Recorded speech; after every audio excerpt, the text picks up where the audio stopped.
అంటే ఐడిపిఎల్ రికార్డులు మారిపోయాయా? A2A ఆక్రమణల వెనుక ఏం జరిగింది?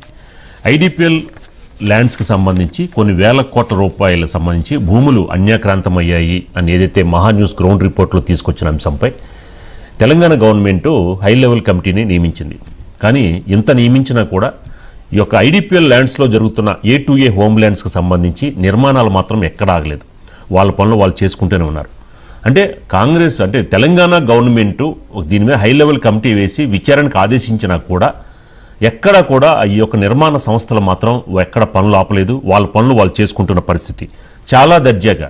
ఇదంటే ఐడిపిఎల్ భూములకు సంబంధించి ఐడిపిఎల్ భూములు తెలిసి కూడా అంటే ఒక విధంగా ఇందులో ఉన్న ఆ యొక్క పాయింట్ ఏంటంటే ఈ యొక్క ఓవర్లాపింగ్, ఈ యొక్క సర్వే నెంబర్లో ఉన్న ఓవర్లాపింగ్ ద్వారా దాన్ని వీళ్ళు క్యాష్ చేసుకుని ఆ ఓవర్లాపింగ్ ద్వారా దీన్ని కన్వర్షన్ చేసుకుని ఈ యొక్క నిర్మాణ సంస్థలు అనేది నిర్మాణాలు చేపడుతున్నాయి అనేది ఇంపార్టెంట్.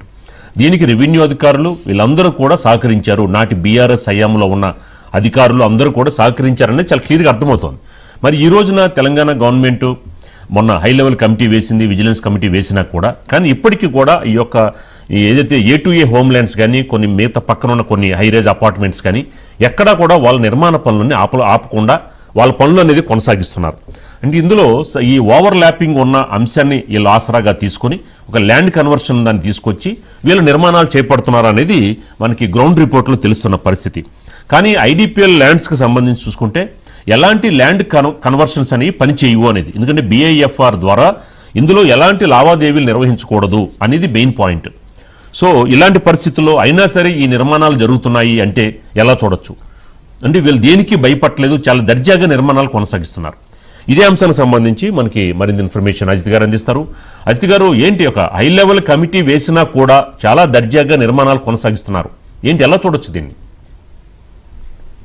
అంటే ఐడిపిఎల్ భూముల్లో ముఖ్యంగా A2A కన్స్ట్రక్షన్స్ సంబంధించి ఇది ఒక సీరియల్ లాగే కొనసాగుతోంది. ఎన్ని అంటే ఒకవైపు కమిటీ వేశారు, ఒకవైపు విజిలెన్స్ కమిటీ వేశారు, హై లెవెల్ కమిటీ వేశారు. ఎన్ని వేసినా కానీ వాళ్ళ పని వాళ్ళు చేస్తూనే ఉన్నారు. అసలు అంటే మొత్తం మీద ఐడిపిఎల్ భూమి ఆ రోజు 1962లో ఐడిపిఎల్ కోసం దాదాపు 1000 ఎకరాల భూమిని రకరకాలుగా అంటే అసైన్డ్ భూములు ఉన్నాయి, రైతుల దగ్గర నుంచి సేకరించిన భూములు ఉన్నాయి, అన్ని రకాలుగా సేకరించి ఐడిపిఎల్కి భూములు ఆ రోజు ప్రభుత్వం రాష్ట్ర ప్రభుత్వం ఇచ్చిన నేపథ్యంలో అంతకు ముందు ఎవరి పేరు మీద అయితే ఉన్నాయో వాళ్ళ వారసులా లేదంటే వాళ్ళ పేరుతోటి తీసుకొచ్చిన సర్వే నెంబర్లు తీసుకొచ్చి దాన్ని గత ప్రభుత్వ హయాంలో ఇల్లీగల్గా అక్రమంగా కన్వర్షన్స్ చేశారు అనేది ప్రధాన ఆరోపణ. అది ఎలా, అసలు ఎవరు చేశారు, ఎందుకు అక్రమంగా కన్వర్షన్స్ చేశారు? ఎందుకంటే ఐడిపిఎల్కి సంబంధించి జనరల్గా ఎక్కడైనా కానీ ఏదైనా అంటే రిజిస్ట్రేషన్ చేసుకునేప్పుడు రకరకాలది ఉంటుంది, లీజ్ డీడ్ కానీ లేదంటే మొత్తం కూడా సేల్ డీడ్ కానీ ఐడిపిఎల్కి సంబంధించి కన్వేయన్స్ డీడ్ అని చెప్పి ఉంటుంది. ఆ కన్వేయన్స్ డీడ్లో స్పష్టమైన నిబంధనలు ఉన్నాయి.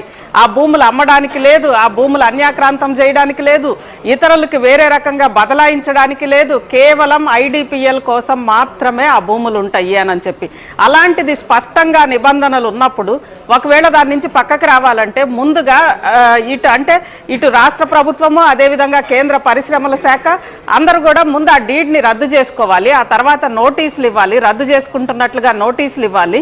నోటీసులు ఇచ్చిన తర్వాతే ఆ భూమిని ఇంకేమైనా చేయొచ్చు, అందులో ఒక గజం భూమిని కూడా.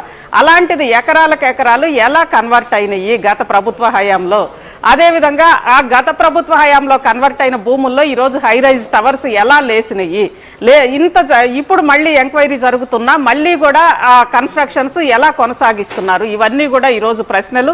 ఎక్కడా కూడా ఇంత జరుగుతున్నా కూడా వాళ్ళ కన్స్ట్రక్షన్స్ ఎక్కడ ఆపలేదు. అదేవిధంగా అన్యాక్రాంతానికి సంబంధించి స్వాధీనానికి కూడా ఈరోజు ఎంతవరకు ముందుకెళ్తారు అనేది కూడా ఈరోజు అర్థం కావట్లేదు. ఎందుకంటే అక్కడ దాదాపు ఎంతో మంది ఈవెన్ కస్టమర్స్ కూడా ఉన్నారు కదా, ఫ్లాట్స్ కొన్న కస్టమర్స్. వీటన్నిటి నేపథ్యంలో ఇది ఎలా ముందుకెళ్తుంది అనేది కూడా ఒక సమస్యగా ఉంది రాజు. రైట్, థ్యాంక్ యూ అజిత్ గారు.